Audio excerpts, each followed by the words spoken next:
매일 아침을 뉴스로 깨웁니다. YTN 라디오 김호성의 출발 새아침. 여러분 안녕하십니까? 출발 새아침 김호성입니다. 마침내 그날이 왔습니다. 저희가 함께 있는 이곳 한반도에도, 그리고 세계의 단판이 열리는 싱가포르 센토사 섬에도 아침이 밝았습니다. 세계의 역사를 되짚어 보면요, 역사에 획을 그을 만한 세계의 단판이 여럿 있었습니다. 1972년 미 닉슨 대통령과 중국의 마오쩌둥 국가주석의 첫 미중 정상회담. 핑퐁 외교로 중국을 국제사회로 이끌어내는 마중물 역할을 했었죠. 그리고 1986년 냉전 속 첫 화해 분위기를 이끌어냈던 미 레이건 대통령과 소련 고르바초프 공산당 서기장의 미소 정상회담도 있었습니다. 양국은 이후 이어진 몰타 회담을 통해서 핵무기 감축과 경제 협력을 약속했었지요. 네, 이제 또 하나의 역사적 세계의 단판이 치러집니다. 우리 시간으로 오늘 오전 10시입니다. 북미 정상이 한 테이블에 마주 앉게 됩니다. 2018년 6월 12일이라는 이 날짜가요, 훗날에 과연 어떤 기록으로 남게 될까요? 세계 유일의 냉전의 섬, 한반도의 운명을 가를 두 정상의 단판이 평화와 고요의 섬 센토사에서 어떤 결과를 낼지 세계가 주목하고 있습니다. 6월 12일 화요일입니다. 오늘 방송 힘차게 출발하겠습니다.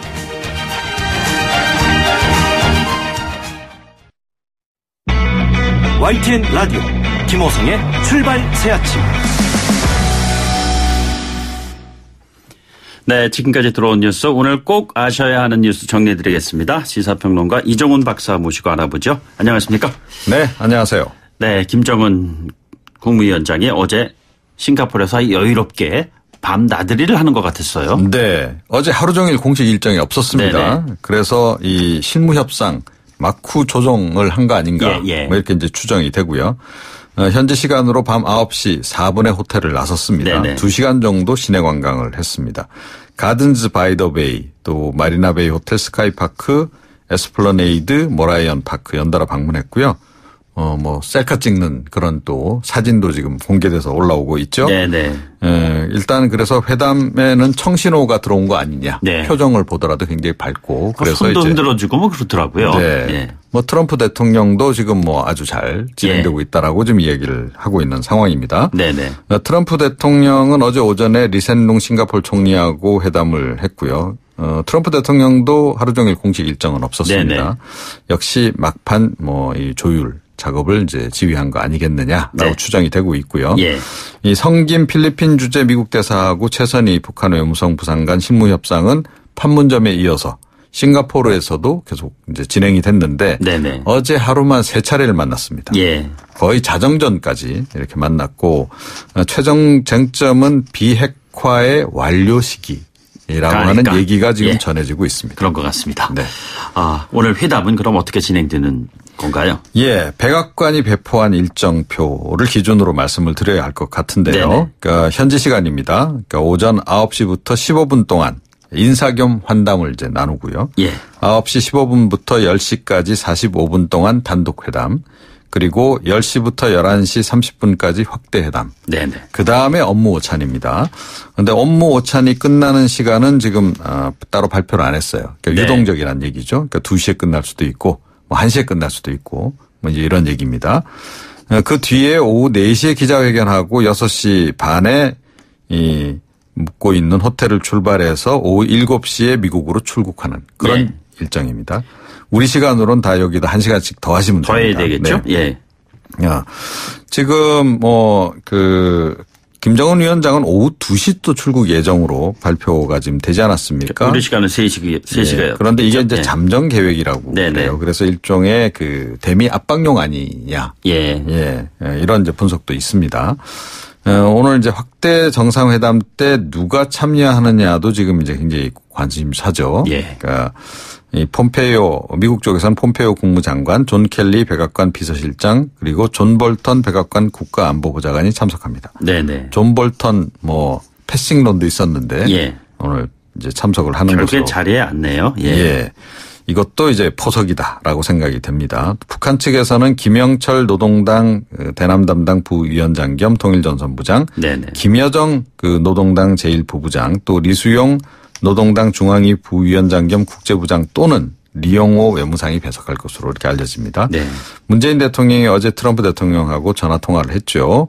그리고 오늘 북미 정상회담이 열리는 시간에는 국무회의를 주재할 예정입니다. 예, 뭐 어제 한미 양국 정상의 전화 통화를 보면은 뭐 그렇게 모든 게 빨리 이렇게 되진 않을 거다. 시간이 좀 걸릴 거다. 뭐 이런 또 얘기도 하고 그랬어요. 그렇습니다. 네. 네, 뭐 관련된 소식은요. 오늘 그 3부, 4부에서 좀 자세하게 전해드리도록 하고요.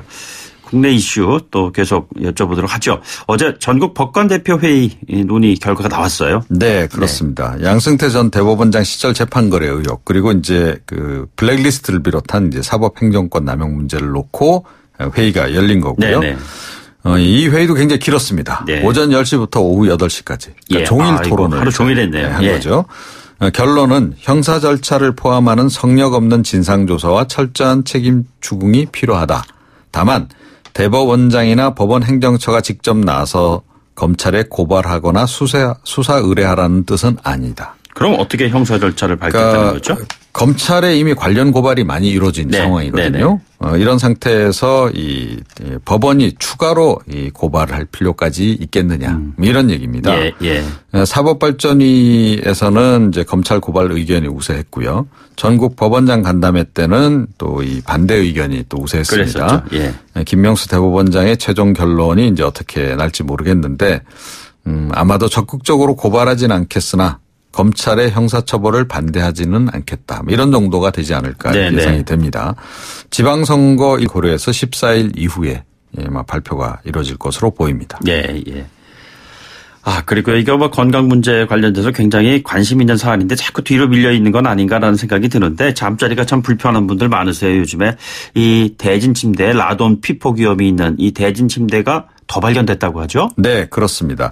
이 라돈을 하면 모나자이트를 사용해서 만들어진 대진 침대 모델이 모두 24개였는데 이 가운데 23개만 피폭 위험이 있다라고 원자력 안전위원회가 기존에 발표를 했는데요. 네네.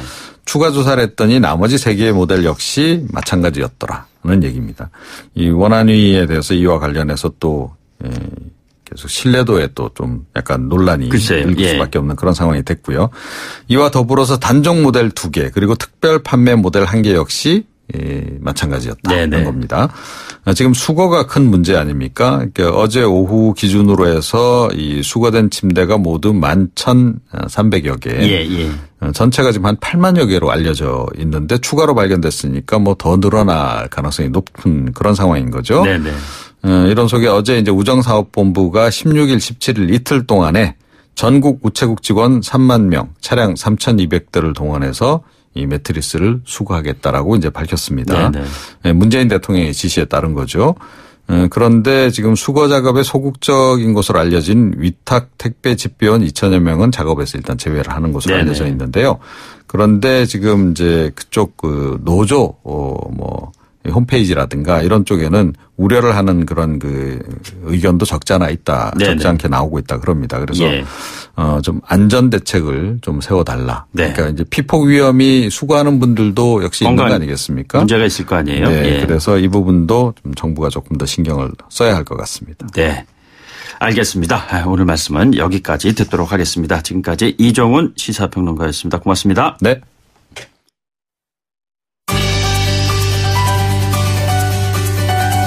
(6.13) 지방선거 특집 출발 새아침 풀뿌리 민주주의를 듣다.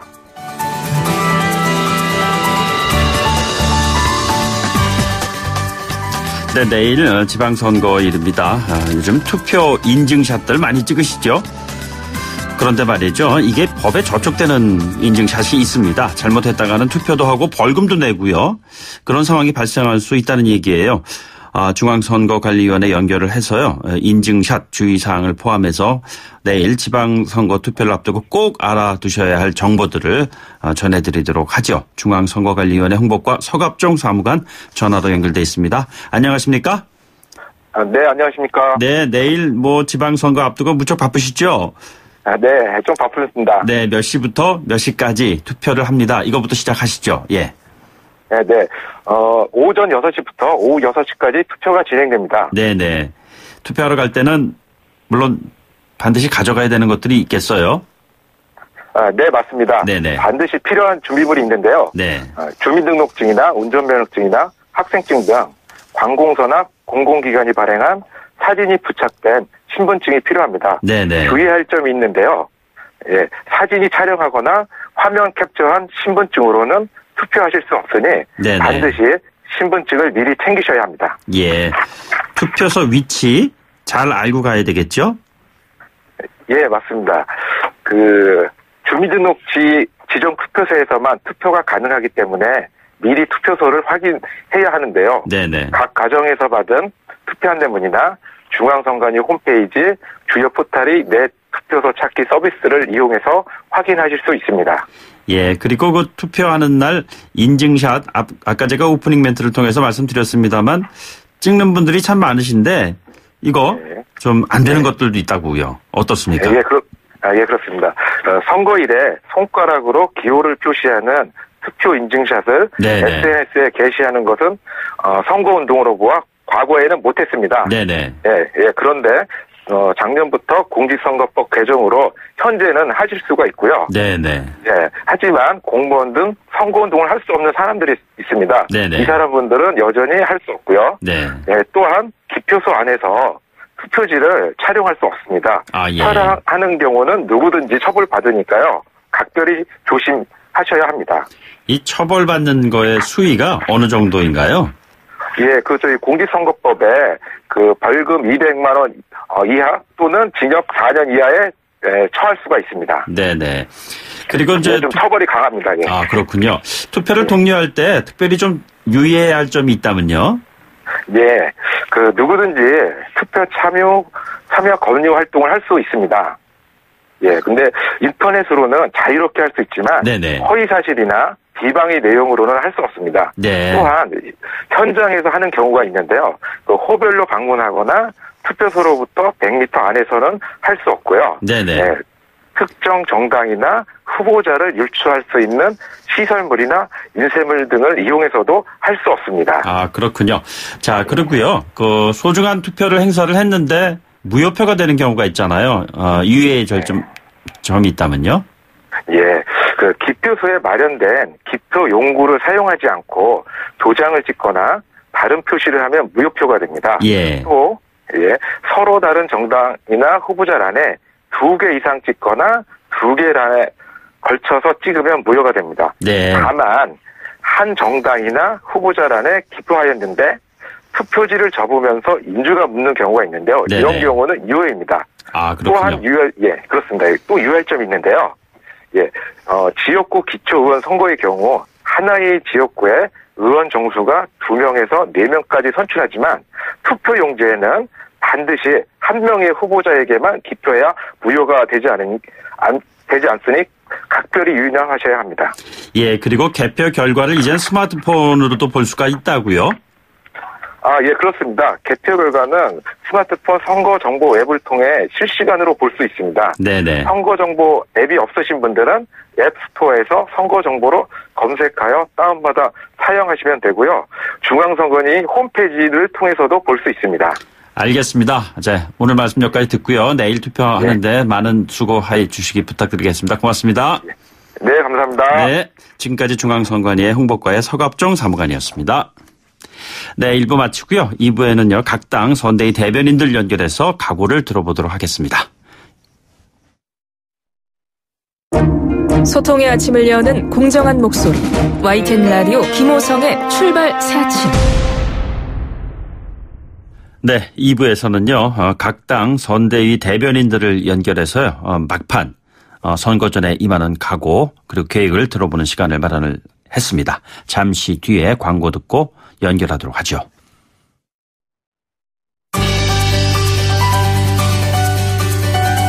(6.13) 지방선거 특집 출발 새아침 풀뿌리 민주주의를 듣다.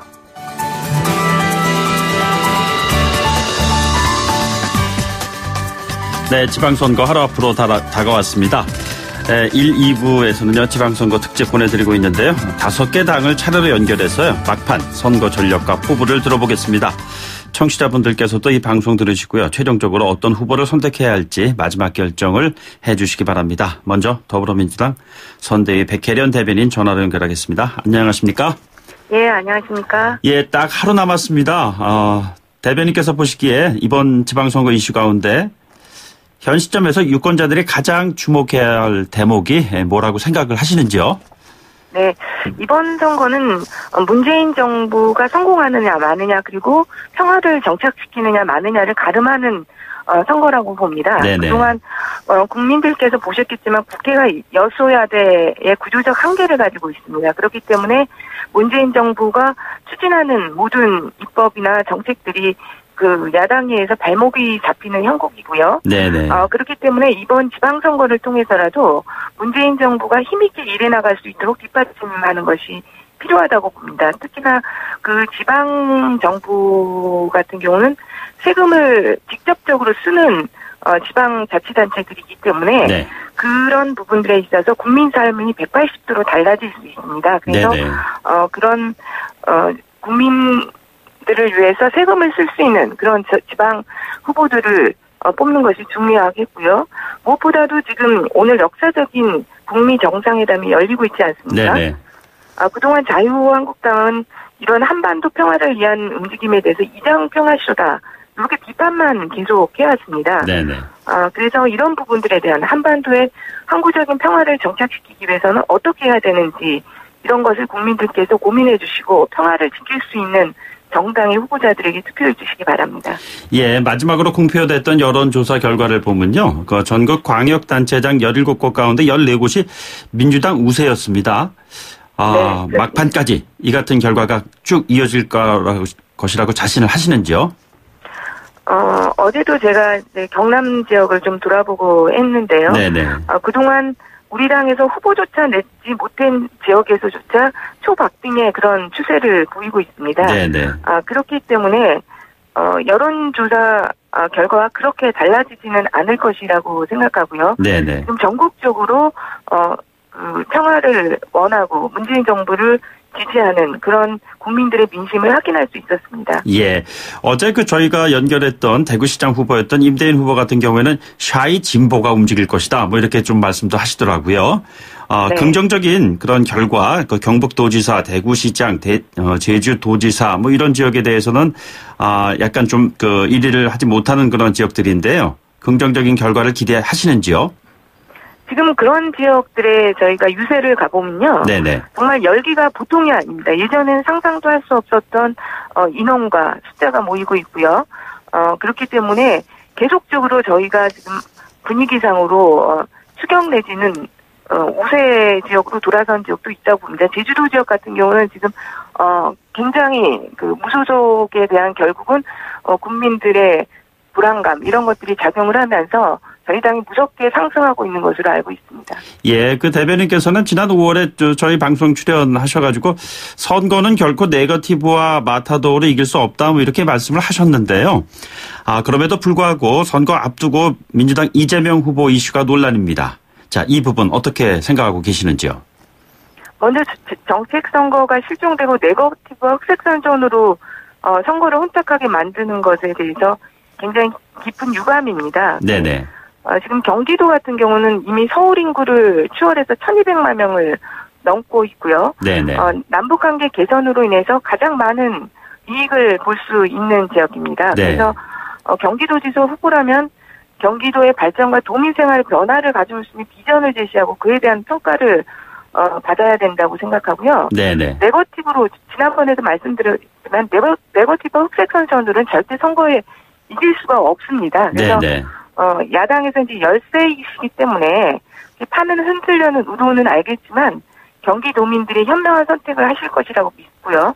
저희는 그동안 나타났던 여론조사 결과가 흔들리지는 않을 것이라고 생각합니다. 예, 지방선거 사전투표율이 20.14%였습니다. 이 수치를 어떻게 분석하고 계시는지요? 네, 홍준표 대표 같은 경우는 한국당 지지층이 많이 갔다 이렇게 네네. 분석도 하시던데요. 네. 그건 근거 없는 일방 주장이라고 보이고요. 현실을 부정하는 것이라고 봅니다. 아무래도 젊은 층들이 많이 간 것으로 보이고요. 평화와 그리고 문재인 정부를 뒷받침하려는 그런 국민들의 열망이 저는 나타난 것이라고 보입니다. 예. 각 당이 공통적으로 드리는 마지막 질문인데요. 왜 더불어민주당을 뽑아야 하는지 손에 잡히는 5글자로 표현해 주신다면요? 오늘 가장 제가 말씀 많이 들은 말 중에 하나가 평화일 겁니다. 그래서 네네. 5글자로 한다면 평화와 번영이라고 말씀드리겠습니다. 알겠습니다. 지금, 네. 네. 저 다음번 자유한국당 대변인도 지금 대기하고 계셔서요. 오늘 말씀 여기까지 네. 듣겠습니다. 네. 알겠습니다. 네, 고맙습니다. 예, 지금까지 감사합니다. 더불어민주당 선대의 백혜련 대변인이었습니다. 네, 그러면요. 이어서 제1야당, 1여당 있죠. 1야당입니다. 자유한국당으로 가보겠습니다. 자유한국당 선대의 정호성 수석 부대변인 전화로 연결돼 있습니다. 안녕하십니까? 예, 안녕하십니까. 자유한국당 수석 부대변인 정호성입니다. 네, 무척 지금 분주하시겠어요. 예, 지금 선거, 예. 딱 하루 남지 않았습니까? 예, 그렇습니다. 대변인께서 보시기에 지방선거 이슈 가운데 현 시점에서 유권자들이 가장 주목해야 할 대목 뭐라고 보시는지요? 예, 선거는 기본적으로 심판입니다. 선거의 기본은 심판인데 1년 전 대선에서 국민께서는 저희 한국당에 혹독한 심판을 내주셨습니다. 네네. 겨우 목숨만 살려주셨죠.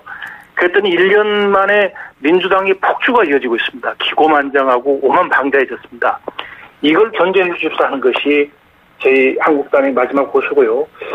지금 우리 이번 선거가 성추행 이거 불륜 스캔들 이게 유독 심했었는데 그 초반에 이제 안희정, 그다음에 문재인 이 친구라는 정봉주, 그다음에 청와대 초대 대변인 박수현, 부산, 사합, 전남, 무안 일일이 연락을 할 수 없을 지경인데 처음에는 바로바로 도태를 시켰었습니다.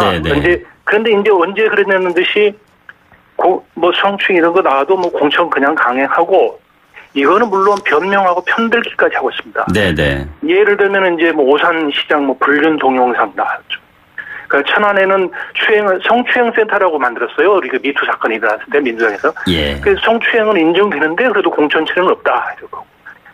심지어 경남 울주 군수 같은 경우는 선거에서는 상습 사기도 받고 보고까지 있습니다. 역시 하이라이트는 말이죠. 은수미 성남시장 후보가 조폭이 차량을 대줬고 조직폭력배가 돈을 주는 기사를 고용했고 결국은 그 기사를 성남시에서 고급 공무원에 취업을 시켜줬고 그 부인도 취업을 시켜줬고 그 기업주는 조폭이 운영하는 기업주는 이재명 성남시장 당시 우수기업에 인정을 해서 5년간 채무 면제를 해줬습니다. 그래서 이런 조독성에 대한 심판이 있어야 되겠고 두 번째는 지금 나라 경제가 이대로 가다가는 거들나게 생겼습니다. 네네. 네, 실업률이 17년 만에 최고치입니다. 취업 포기자, 그냥 쉬겠다는 사람이 200만 원 역대 최고, 이걸 빼고 하는 수치죠. 네네. 제조업 가동률도 IMF 최악이고, 문재인 정부가 이제 가장 내세우는 게 이제, 양극화 해소 이런 거 아니겠습니까? 네네. 근데 소득 격차가 통계를 내기 시작한 이후 최악이다. 네네. 그래서 이거는 뭐냐면은 이미 실패가 검증된 정책, 이상한 경제 정책, 반기업 정책 때문입니다. 그래서 네네. 대기업들 해외로 나가죠. 자영업자, 중소기업 죽겠다고 지금 아우성입니다. 이런 민심이 이번에는 반영될 걸로 보고, 그래서 정리하자면은 민주당 정권 문재인 정부 이 경제를 잘하고 있으면은 그래서 만족한다 하면 1번이고 민주당이고 뭔가 이제 브레이크를 걸어야 되는 거 아니냐. 네네. 심하다, 넘어간다 하면은 2번 자유한국당에게 투표해 줍시다 하는 것입니다. 예, 그럼 대변인님 하나 질문을 드릴게요. 이번 선거에서 샤이 보수의 향방 관심사가 큰데요. 보수층 결집 어느 정도로 될 거라고 예상하시는지요? 예. 지금 여론조사 보시면은 이제 시청자 여러분께서 이미 선거 하나만 하다 민주당의 압승이고 이제 자유한국당이 설 자리도 없다 이렇게 하시는데 역대 여론조사를 보면은 항상 20-30%씩 차이가 나왔습니다. 여론조사 맞은 적이 한 번도 없었어요. 예. 그래서 그렇지만은 또 이거를 맞은 적이 없는 그거를 선거 예측을 이 바보 같은 짓을 저희 할 수밖에 없는데 이제 네네. 언론도 그렇고 정당도 그렇고 평론가들도 그렇고 예측할 수밖에 없죠. 어쨌든 그 20-30%씩 차이가 났는데도 결국은 박빙으로 갔다. 이게 우리 선거 경험칙이고 선거 역사다. 국민들은 절대 한쪽으로 절대 권력을 준 적이 없습니다. 네네. 항상 절묘한 균형을 이루어줬죠. 예. 이번 그래서 한번 민주당이면 그 다음은 이제 자유한국당입니다. 네네. 그래서 저희들은 대구 경북 확실하고 그다음에 경남 울산 부산 저희들은 승기 잡은 데 이어서 충남 박빙까지 추격했고 예. 경기도는 이재명 사태 터진 욕지거리 불륜스케들 터지면서 승산이 있고 수도권의 영향이 있어서 인천 대전도 좀 해볼 만한 상황이 됐다. 이렇게 알겠습니다. 보고 있습니다. 대변인님, 저희들이 예. 마지막 드리는 공통 질문이 있어요. 손에 잡히는 5글자로 표현해 주십시오라는 질문입니다. 얘기해 주시죠. 예. 저는 이제 폭주의 견제, 그다음 경제는 2번 이렇게 둘 중에 하나 고르려고 했었는데 네, 폭주의 견제. 폭주의 견제 이렇게 했습니다. 1년 전 대선 때 자유한국당 혹독한 심판해 주셨습니다. 네네. 목숨만 겨우 살려주셨습니다. 저희들 네. 새롭게 출발하고 있습니다. 민주당 벌써 권력 예치했습니다. 폭주하고 있습니다. 네. 견제해 주십시오. 알겠습니다. 브레이크를 밟아주십시오. 네. 예. 폭주의 견제. 네. 여기까지 듣도록 하겠습니다. 지금까지 자유한국당 선대위의 정호성 수석 부대변인이었습니다. 고맙습니다. 네. 그럼 이어서요. 바른미래당 선대위 신용현 대변인 전화로 연결하겠습니다. 안녕하십니까? 예, 안녕하십니까. 네. 뭐 앞서 두 대변인들께 질문을 드렸습니다만 선거가 딱 하루 남았습니다. 네. 이번 현 시점에서 유권자들이 가장 주목해야 할 대목 뭐라고 보시는지요? 예, 저희는 이 도덕성, 윤리성이 기본 중에 기본이라고 생각을 하고요. 네네. 이런 기본이 되어 있다는 전제하에 이번 선거가 지방자치와 지역 경제를 책임지는 지자체장을 뽑는 것이잖아요. 그리고 네네. 지역 생활 환경을 꼼꼼하게 챙겨줄 기초의원들을 뽑는 선거이기 때문에 어떤 이제 당의 유행을 쫓아가기보다는 네네. 인물을 보고 뽑아야 된다고 생각을 합니다. 네. 그래서 지역 현안을 누가 꼼꼼하게 파악하고 있는지, 그걸 해결할 수 있는 정책을 어떤 사람이 가지고 있는지를 좀 잘 챙겨보시고 투표해 주셨으면 좋겠습니다. 네네. 창당 이후 처음 치르는 지방선거이지 않습니까? 예, 그렇습니다. 네. 성과 어느 정도 예상하시는지요? 예, 저희는 뭐니 해도 서울시장 당선을 굉장히 중요하게 생각하고 있고요. 네네. 그다음에 저희 목표는 전국 정당 지지율 2위를 확보하는 것입니다. 네네. 그래서 제1야당으로 올라섰으면 좋겠다. 그리고 또 그렇게 할 수 있다라고 저희가 생각하고 있고요. 네네. 그러다 보면 아마 의미 있는 숫자의 의원들이 당선될 수 있으리라고 생각을 합니다. 네. 안철수 후보가 뛰고 있는 서울시장 선거에서 단일화 가능성 아직 살아 있습니까? 이제는 그러니까 아름다운 양보가 김문수 후보께서 아름다운 양보를 해주시기 전에는 어떻게 하겠습니까? 예. 직전 그 대변인들 인터뷰에서도 언급한 사안입니다만 이재명 경기지사 후보에 대한 그 여배우 스캔들 의혹이 제기된 상황에서 네거티브, 마타도움 이런 거에 대한 찬반 양론이 지금 첨예한데요. 예. 민주당 측의 반응이 보면은 도지사는 일하는 능력을 보면 된다라고 추미애 대표가 얘기를 하지 않았습니까? 예. 어떻게 생각을 하시는지요? 하지만 이게 이제 경기도지사라고 하는 그 막중한 자리에 가시는 분이 윤리성이나 도덕성에 흠결이 있는 분이 나온 거는 문제가 있다고 생각을 하고요. 네네. 추미애 대표께서 이제 쓸데없는 것에 관심 두지 말고 능력 있는 사람 뽑으면 된다고 하셨는데 네네. 이건 좀 굉장히 좀 죄송하지만 오만한 말씀이라고 생각을 합니다. 사실은 이렇게 검증 과정에서 사실들이 속속 드러나고 있는 만큼 지금이라도 이재명 도지사 후보가 사퇴를 해야 된다고 생각을 하고요. 예. 민주당 역시 잘못된 공천을 한 것에 대해서 사과를 해야 된다고 생각을 합니다. 네, 이 김문수 후보가 바른정당에 대해서 곧 소멸할 정당이다 이런 말을 했어요. 어떻게 생각하고 계시는지요? 그야말로 이제 자유한국당이야말로 저희가 촛불 과정을 거쳐서 네네. 없어져야 되는 정당이라고 많은 국민들이 생각을 하고 계시고 지금은 홍준표 대표의 막말 파동이나 여러 가지 일들로 해서 그야말로 자유한국당에 대한 이미지가 저는 굉장히 안 좋다고 네네. 생각을 하거든요. 예. 그래서 제대로 된 국민들의 정서를 반영할 수 있는 그리고 이제 대부분의 건전한 시민들의 의견을 반영할 수 있는 곳은 바른미래당이라고 생각을 합니다. 네, 그래서 왜 바른미래당을 뽑아야 하는지를 5글자로 표현해 주신다면요? 예, 저희는 뭐 경제가 제일 중요하다고 생각을 하고요. 네네. 경제 해결사 바른미래당 꼭 뽑아주십시오. 예, 경제 해결사로 정리를 해주셨습니다. 오늘 말씀 고맙습니다. 예, 감사합니다. 네, 지금까지 바른미래당 선대의 신영현 대변인이었습니다. 네, 민주평화당 선대의 최경환 대변인을 전화로 연결하겠습니다. 안녕하십니까? 예, 안녕하십니까. 최경환 대변인입니다. 예, 뭐 하루 앞두고 많이 바쁘실 텐데요. 네. 현 시점에서 유권자들이 가장 주목해야 할 대목을 뭐라고 보시는지요? 이번 선거는 한마디로 좀 지방자치가 실종된 특이한 지방선거가 돼버렸어요. 네네. 무슨 말씀이냐면요. 두 개의 큰 바람이 불고 있습니다. 문풍과 신풍. 네네. 문재인 대통령 바람과 싱가포르 북미회담 바람. 예.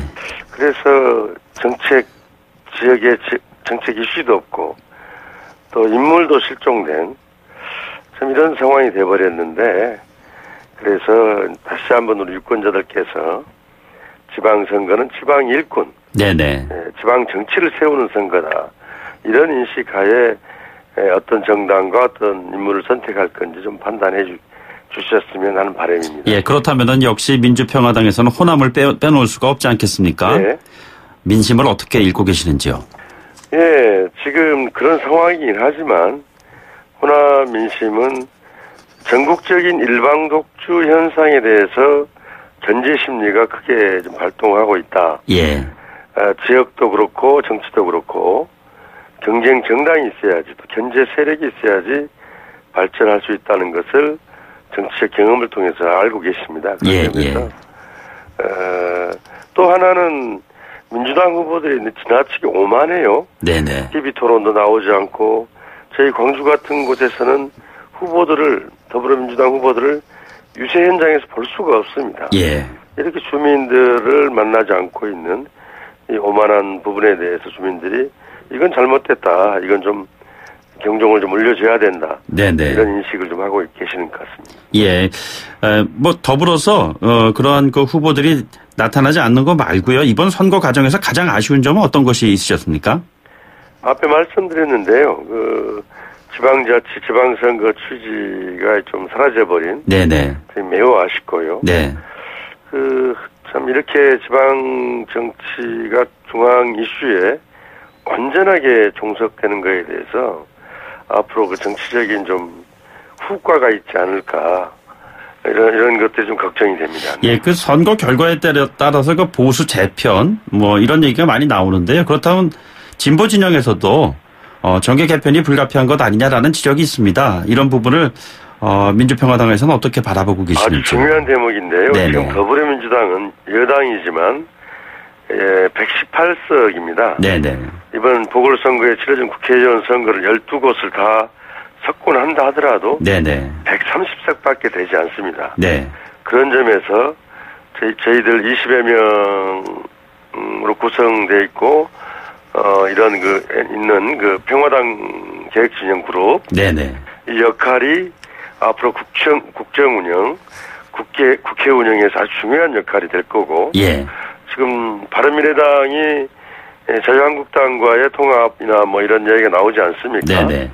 그래서 그 안에 계시는 호남 의원들, 이를테면 박주선, 김동철, 권은희, 주승용, 김관영 이런 의원들이 못 견딜 겁니다. 예. 그래서 그분들의 선택도 일어날 거라고 생각하고요. 네네. 그래서 저희 평화당 역할이 앞으로 지방선거 이후에 정기 개편 과정에서 중요한 역할이 될 것이다. 이렇게 예상하고 있습니다. 예. 각 당에 공통적으로 드리는 마지막 질문 드리겠습니다. 왜 민주평화당을 뽑아야 하는지요? 손에 잡히는 5글자로 표현해 주신다면요. 또 저희들은 민주평화당을 선택하는 것, 호남 지역 기여한 정당입니다. 호남이 네네. 산다. 네. 또 호남 자존심이다. 이렇게 말씀드리고 싶습니다. 네. 호남 자존심이요? 네, 알겠습니다. 오늘 말씀 고맙습니다. 네, 감사합니다. 네, 지금까지 민주평화당 선대위의 최경환 대변인이었습니다. 네, 마지막 순서입니다. 정의당의 최석 대변인을 전화로 연결하겠습니다. 안녕하십니까? 네, 안녕하세요. 정의당 대변인 추석입니다. 네, 대변인님, 현 시점에서 유권자들이 가장 주목해야 될 부분을 정의당과 연계해서 말씀해 주신다면요? 우리 국민들은 촛불혁명으로 부패한 이명박, 박근혜 두 대통령을 감옥에 보내고 문재인 정부를 출범시켰습니다. 네네. 네, 국민들은 강력하게 요구하면 된다는 것을 본 것이죠. 더 중요한 것은 국민들의 바람으로 문재인 대통령이 되었고, 문재인 대통령은 1년이란 시간 동안 한반도의 정세를 전쟁에서 평화로 돌려놨다는 것입니다. 정치인 한 명 바꿔서 중앙을 한반도를 바꿔놨는데 바뀌지 않은 것이 있다면 바로 지역과 나의 삶입니다.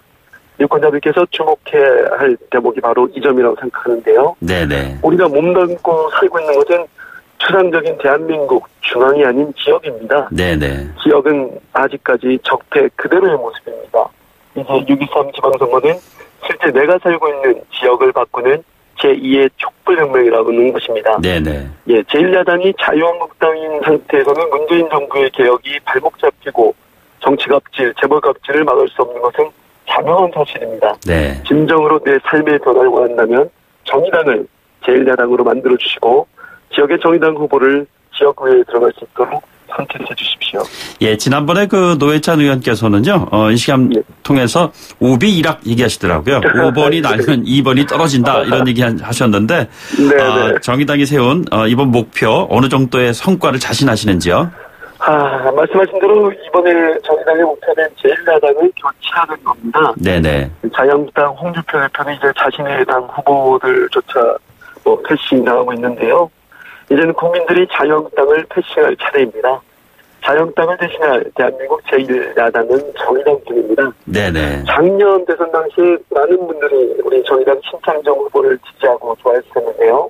그러나 막상 뜨거운 반응하고는 또 다르게 별개로 결과로 이어지지는 않았어요. 네네. 그 이유는 유권자들께서 최악을 떨어뜨려야 한다는 생각에 진짜로 좋아하는 후보를 선택할 수 없는 상황 때문이라고 생각합니다. 네네. 그런데 이번 선거는 좀 상황이 다르다고 생각하는데요. 예, 6월 13일은 제2의 촛불혁명이 될 것입니다. 최선이라고 생각하는 후보를 소신껏 선택하신다면 정의당의 목표가 충분히 이루어질 수 있다고 생각합니다. 네, 한국당에 대한 강한 견제를 하고 계시는데요. 거꾸로 집권 여당 민주당에 대한 지지가 우세한 상황에서 독주에 대한 견제가 반드시 있어야 된다는 지적들이 많이 나오고 있거든요. 이런 부분들 민주당 원팀, 대통령, 광역단체장, 구청장으로 이어지는 이런 원팀에 대해서 정의당은 어떠한 견제를 하실 작정이신지요?